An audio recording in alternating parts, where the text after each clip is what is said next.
Hai Sobat Sukses, kembali ketemu dengan saya Deddy Sitarta.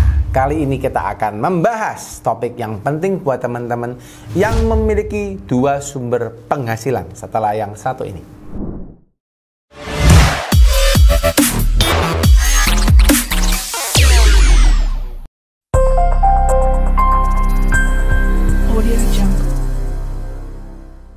Oke guys, ini saya akan buatkan video buat teman-teman juga sekalian menjawab pertanyaan ya. Jadi buat teman-teman yang memiliki kasus yang sama, di mana teman-teman memiliki dua penghasilan dari tempat yang berbeda dan bagaimana Anda cara ngitung pajaknya. Oke, so far guys, ini saya akan menjawab pertanyaan dari Kak Eli Chiang ya. Jadi beliau nanyain ke saya adalah seperti ini. Kok mau tanya gimana ya kalau pengusaha UMKM juga punya sampingan menjadi agen asuransi ya. Dari perusahaan asuransi sudah otomatis dipotong pajaknya, tapi di SPT belum pernah dimasukkan pendapatan dari asuransinya. Hanya pendapatan dari usaha saja ya. Pernah diajarin di kantor pajak tapi terlalu terburu-buru dan kurang paham, akhirnya belum pernah dimasukkan di SPT. Apakah wajib masuk SPT, Kak? Apakah wajib masuk SPT? Kalau iya, caranya gimana ya, Ko? Surat bukti potongnya dari perusahaan sudah saya ada juga. Terima kasih sebelumnya. Nah, ini pertanyaannya anyway, tanya di Instagram dan sudah saya jawab, guys. Cuma satu pertanyaan ini saya rasa perlu saya bahas di YouTube supaya teman-teman juga yang memiliki masalah yang sama bisa mendapatkan jawaban. Ya, jadi teman-teman minimal tahu nih caranya seperti ini gitu ya. Nah, by the way guys, saya rasa ini saya perlu jawab dengan menggunakan Excel ya. Mungkin teman-teman bisa paham kalau saya hanya ngomong aja secara lisan. Saya akan coba menggunakan Excel supaya teman-teman bisa lebih tahu hitungannya seperti apa ya. Nah, oke. Jadi contoh aja nih, misalnya Anda punya sumber penghasilan gitu ya. Ada dua sumber penghasilan ya. Sumber penghasilan ya. Ini contoh aja, misalnya satu adalah agen asuransi gitu ya. Agen asuransi, ada lagi misalnya dua, misalnya Anda sebagai pengusaha. Jadi Anda punya toko kecil atau mungkin toko besar juga boleh gitu ya, atau Anda punya usaha lain, Anda punya usaha online ya, anyway Anda punya usaha gitu ya. Nah, sekarang saya anggap misalnya Anda punya agen asuransi, punya usaha misalnya ya.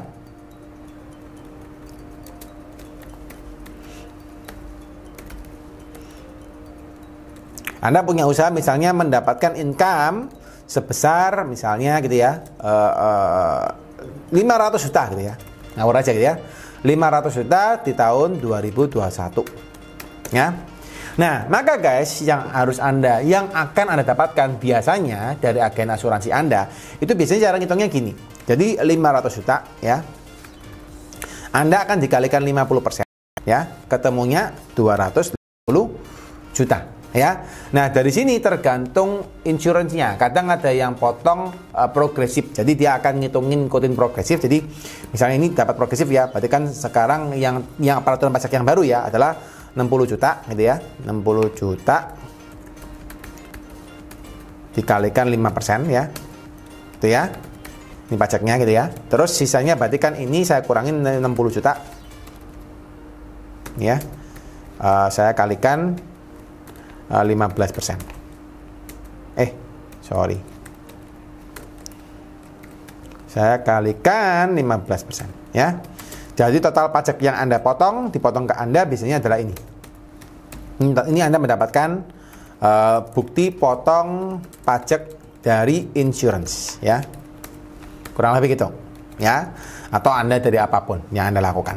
Nah, by the way, Anda juga punya sebagai pengusaha gitu ya. Anda sebagai pengusaha, misal saja Anda punya pengusaha yang bukan UMKM. Jadi pengusaha, saya tulis dulu ya, non UMKM. Jadi klausulnya non UMKM ya.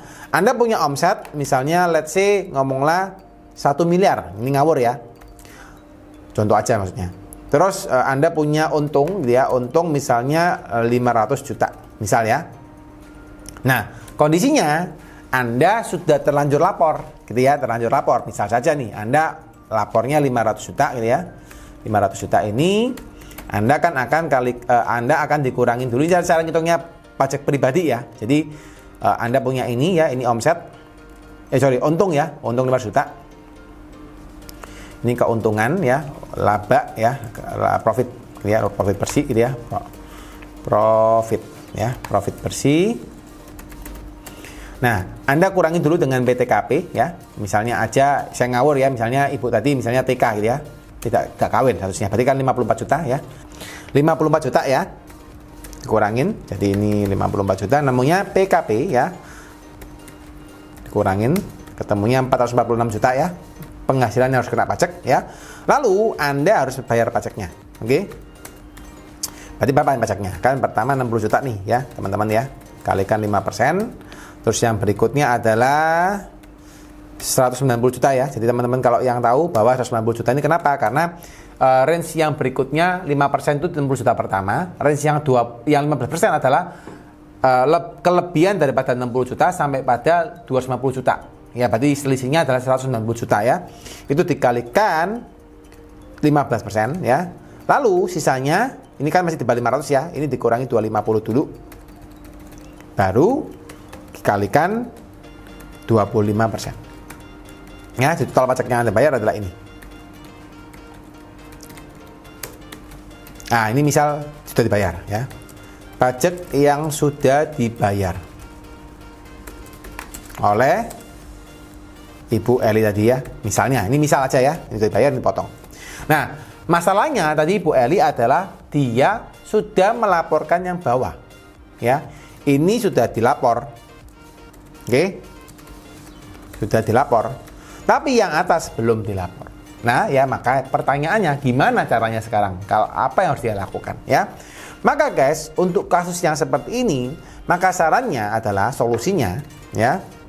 Bu Eli harus pembetulan pajak karena harusnya sudah pernah ada perhitungan atau bukti potong pajak yang sudah dipotong kepada Bu Eli, ya. Jadi mau nggak mau, Bu Eli harus hitung ulang ya pembetulan SPT, ya, pembetulan SPT. Dengan menghitung penghasilan dari insurance ya, penghasilan dari insurance ya, sebesar berapa? Sebesar misalnya dia 500 juta ya. Oke. Terus penghasilan dari usaha gitu ya, penghasilan usaha sebesar 500 juta. Oke. Kurang lebih gini. Ya. Nah, so guys, yang harus dihitung oleh Bu Eli adalah ketika masuk ke insurance, ini akan dikalikan norma dulu. Dan ingat saya memang normanya insurance adalah kurang lebih 50%. Ya, teman-teman dicek dulu ya, karena ada norma agen asuransi ya, itu berapa ya. Anggaplah normanya 50% ya. Maka penghasilan bersihnya segini. Ya. Kalau tadi ini kan 1 juta nih ya.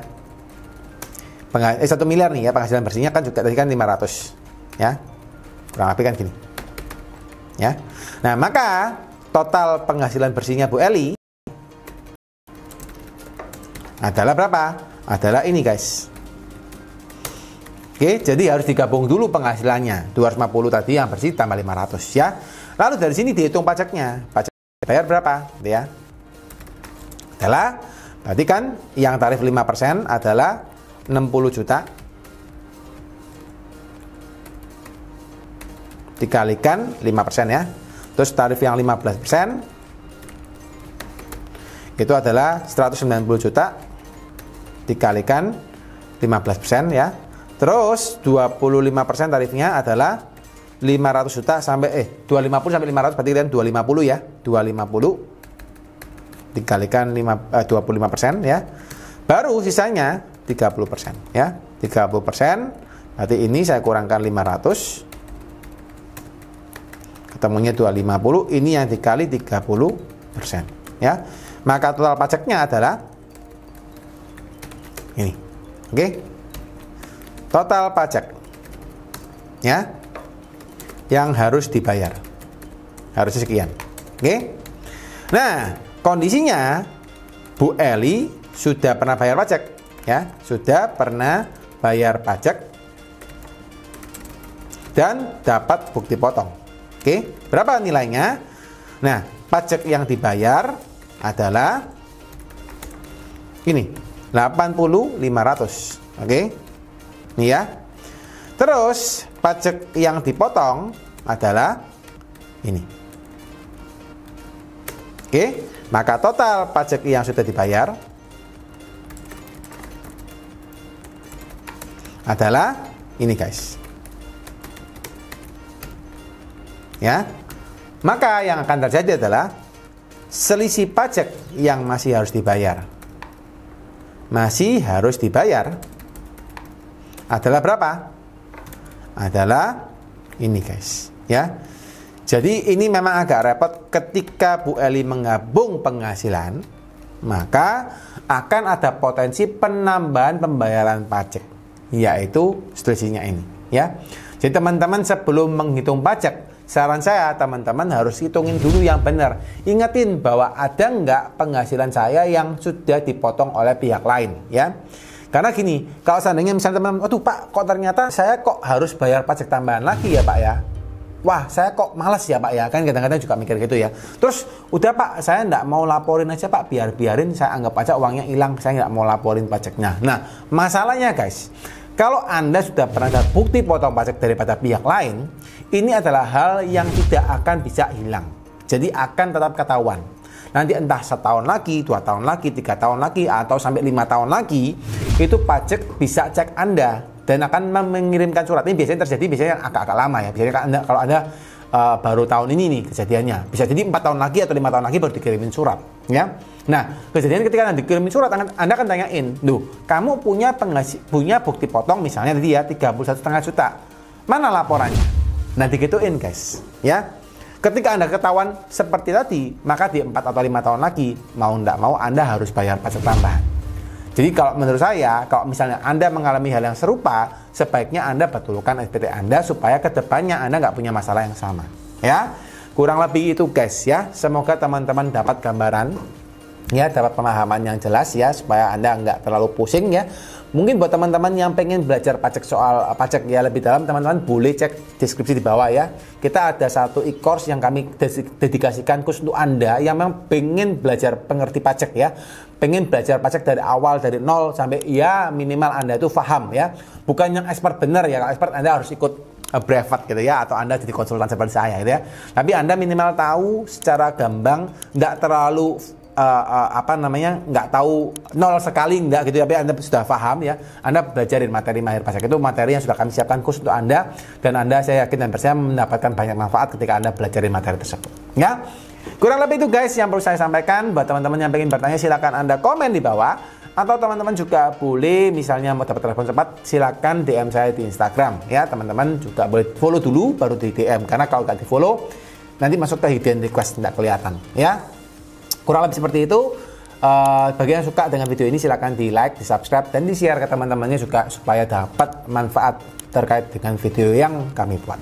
Oke, kurang lebih itu guys. Semoga selalu sehat, bahagia, dan selalu diberkatin buat teman-teman sekalian. Bye-bye.